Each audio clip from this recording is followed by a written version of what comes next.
Hi everybody, I'm here with a new box set review of Mystery Science Theater 3000. This is volume 20, and this is the newest one from Shout Factory, by the way. What's interesting here is this is the first one Shout Factory's released that is all 4 Joel episodes.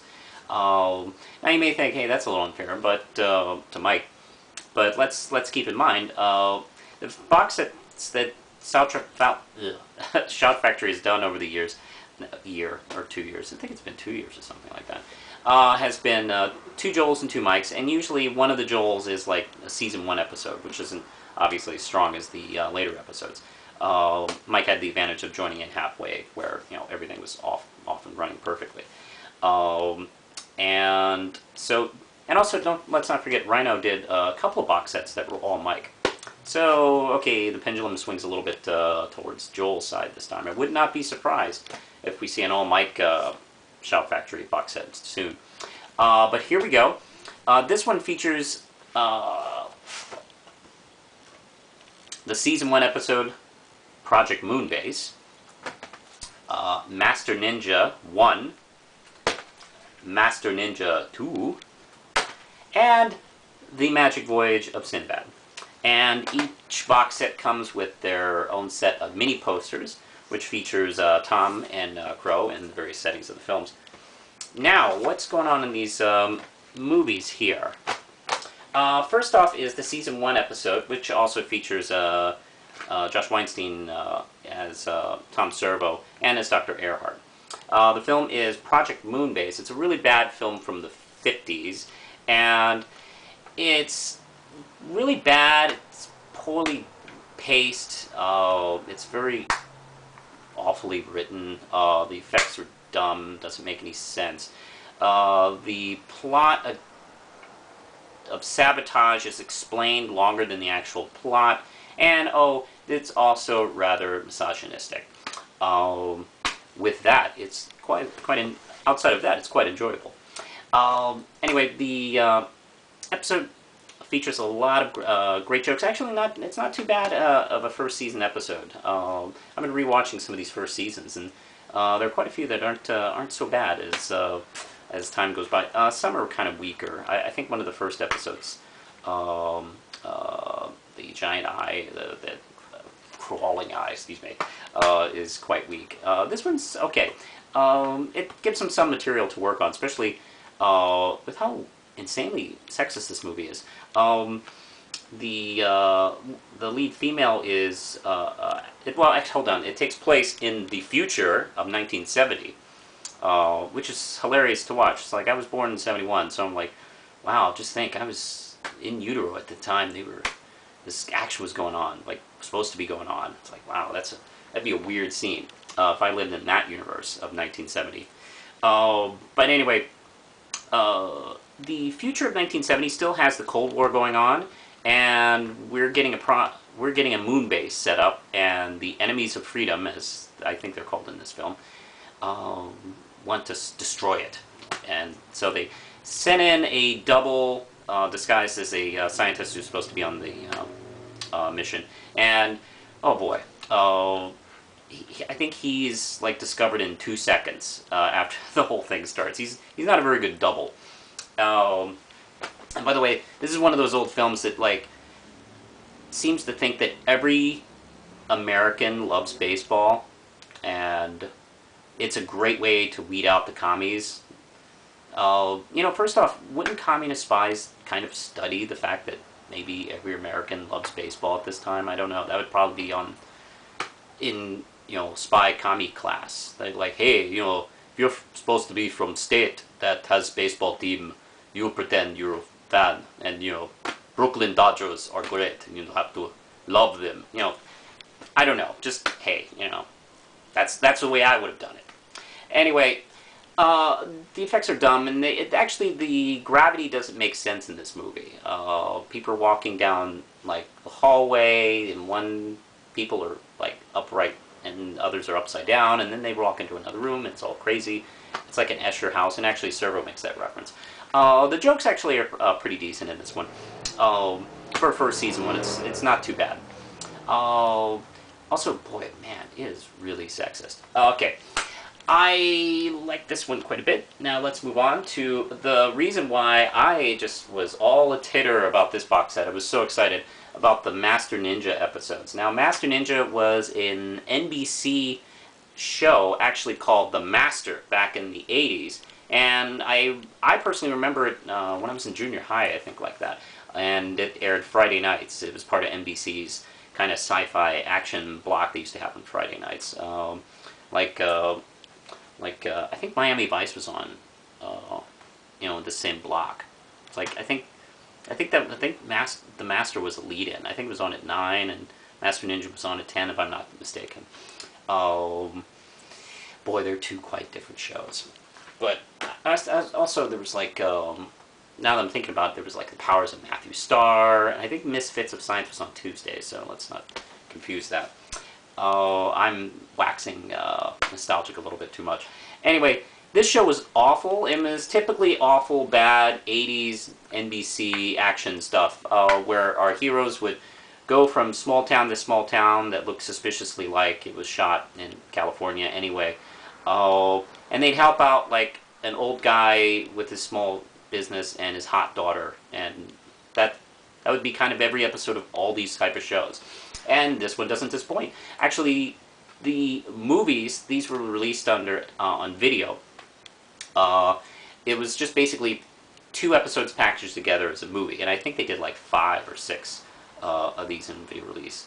And Master Ninja one wisely uses the first episode, and the first episode features like an all-star cast. There's like Demi Moore and Claude Akins and Clu Gulager in that one.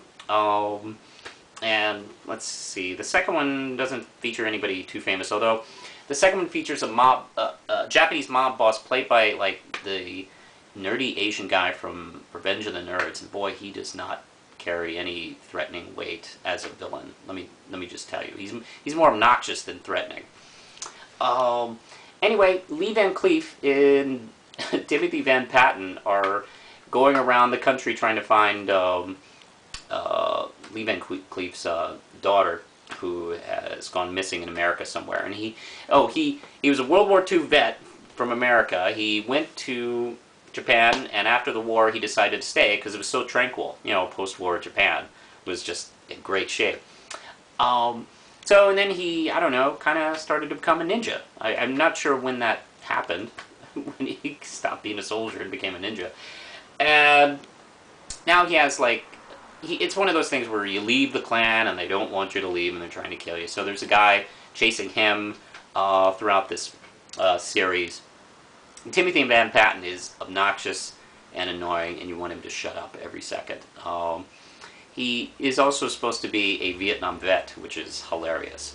You're so not a Vietnam vet, Timothy Van Patten. Timothy Van Patten, by the way, now is a TV director. He's directed episodes of Sex and the City, and that new awesome Boardwalk Empire, he's directed episodes. Well, matter of fact, he directed the 3rd episode, which was really cool, because the first episode was directed by Martin Scorsese. The second episode was directed by, I can't remember his name, but the creator of The Sopranos. And the 3rd episode was directed by Timothy Van Patten. Yeah. Stay directing behind the camera, Tim, because you're not the best actor in the world. These are wonderful because you get the sense that these guys have watched tons of bad, crappy shows. So they had all their tons of bad, crappy show jokes all set, and the jokes in these are just off the cuff, constant. There's very few jokes that don't work in these episodes. There's a lot of great jokes about how out of shape and old that Lee Van Cleef is, and he just cannot do any of this ninja stuff. Matter of fact, he loses his gut every time he puts on the ninja outfit. There's, a few funny jokes about Demi Moore, though she pretty much disappears in this episode. Master Ninja 2 also is great. There is 2 episodes, one where Timothy Van Patten and Lee Van Cleef help a union organizer played by Crystal Bernard, who's in Wings, by the way, fight against this, evil guy who owns this, I guess it's a cannery or something. yeah. He's an evil cannery owner in this small town, and he kills people left and right. Who want to start a union, and uh, there's the first maybe 15 minutes of that episode are just so goddamn solid. There's so many great jokes about how bad Timothy is in this motorcycle race, and then the best jokes is when my favorite ones is when they come to the cannery, and this guy has tons of material fall on him, and Master Ninja like throws this blade and it cuts the cord, and all this stuff just falls into the ocean. And the way they act after this guy has been crushed is so nonchalant. It's so funny. And as they're carrying this guy, Servo just starts screaming bloody murder as this guy, like, don't move me! Also, Crow gets into, during the cemetery scene at this episode, Crow gets into a great riff on the Crypt Keeper, and everything he says is just perfect. Love these two episodes. These are definitely the reason to get them. But guess what? Magic Voyage of Sinbad is on this. This is an insanely great episode as well. This was, I believe, some sort of Russian adventure film that was brought to American shores and just completely redubbed and written by the Roger Corman people to be a Sinbad movie, even though this isn't Sinbad, and they keep remarking that joke over and over again. Here's the thing. This is one of the sort of Finnish Russian films that they did. They did 4 of them during the run of Mystery Science Theater that are actually very well produced, beautiful. They're just so weird in a lot of places, and this one doesn't disappoint as far as the weirdness. And it does, I mean, there's some beautiful moments in this film. I almost recommend this film almost as a whole by itself, without Mystery Science Theater. The bonus on this is Trace Belay talking about the film. There's some wonderful bits. Crow gets inspired to go on his own personal journey, which it doesn't go well for him. My favorite bit in this episode is at the end when Joel mocks up a puppet to look like the fish puppet that's in this film. Because there's a weird sequence where where Sinbad goes down to meet, I believe it's Poseidon, or Neptune. I think he's called Poseidon.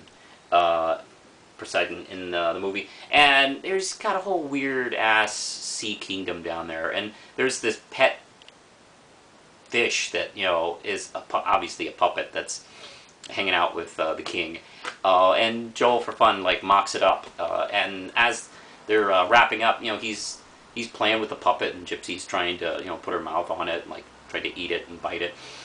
And Crow and Servo just have no idea what he is. How is Joel doing this? And they have several different theories, and it doesn't occur to them that it could be a puppet, which is hilarious because they're obviously puppets. Wonderful episode. Oh, I forgot to mention the extras. There's an interview with the sheriff in Master Ninja 1. And then the Servo versus Servo panel, which is Josh Weinstein and Kevin Murphy at the Dragon Con 2010 show. And it's great. They talk about their experiences playing Tom and the opinions on each other and the show as a whole. And Kevin Murphy, of course, brings up the fan hate mail that he got when he first took over Servo, and I've heard him talk about this banner that somebody mailed to him that said "I hate Tom Servo's new voice," and he hung it up in his office for the whole run of the series. He's talked about that several times, and he actually had it with him, and we get to see it. It's very funny. He and Josh both hold it up, and it prompts Josh to actually tell him, because he explains that he's heard Kevin talk about this a few times, and he exchanges a story that he was at a show in recent years, and he saw this woman like get all the autographs, and then when she saw that he was next in line, she kind of like shrugged and thought, oh, and he heard her turn around and tell the person behind him, it's like, oh, I hate the old Servo. Oh man, it's fun. Oh, man, it's a really excellent set. Even the season 1 episode's not that bad. But oh my god, Master Ninja 1 and 2 are definitely worth getting this for. And Magic Voyager Sinbad, what a great solid set. The extras are a little weaker than usual, but Shout Factory is like amazing with this, their sets. So, you know, for them, this is a weak extra set. I mean, when Rhino was doing it, you know, sometimes you wouldn't get extras at all. Maybe the trailers, if you're lucky. So, you know, definitely, this is an excellent set. Highly recommend this to newbies and fans, by the way. I'm obviously giving this 5 RAM chips. So I think that's it. Oh, let me just do the rundown. I think probably if you were to watch this one, if you were to rent this whole box set or buy it, I say, man, I don't know. I mean, I say check, my personal favorite are the 2 Master Ninjas. Check that out first, and then Magic Voyager Sinbad, and then Project Moonbase. But you're not going wrong by going with Magic Voyager Sinbad first. I mean, that's an amazing episode. Well, I think that's it, so push the button, Lindsay.